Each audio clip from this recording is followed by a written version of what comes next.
Have you ever thought about growing your own exotic herbs at home? The benefits are plentiful. Fresh, pesticide-free herbs at your disposal that are cost-effective and add a unique flavor to meals.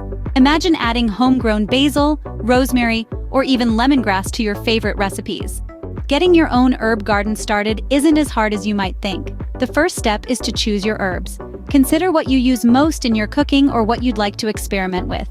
Next, purchase your seeds or starter plants from a reliable garden center or online supplier. Now let's talk about pots and soil. Choose pots with good drainage and go for a good quality potting mix. Avoid garden soil as it can compact in pots and suffocate your herbs' roots.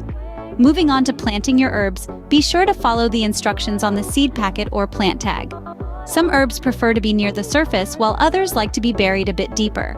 Lastly, provide the right amount of light and water. Most herbs love the sun and require regular watering, but not all. Some prefer a bit of shade and less frequent watering. It pays to do your research. With patience and a little care, you can have a flourishing herb garden in no time. Now that you have your herbs planted, how do you keep them healthy and thriving? It's simple, really. Regular watering is key, but remember, don't drown them. They also love basking in the sun, so make sure they get a good dose of light. Every now and then, give them a nutrient boost with some fertilizer. And don't forget, timely pruning helps them grow fuller and richer. It's all about balance. Remember, a little attention goes a long way in keeping your herbs happy and healthy. Growing your own exotic herbs at home is not only rewarding, but also adds a special touch to your culinary endeavors. Remember, it's all about the right steps and consistent care.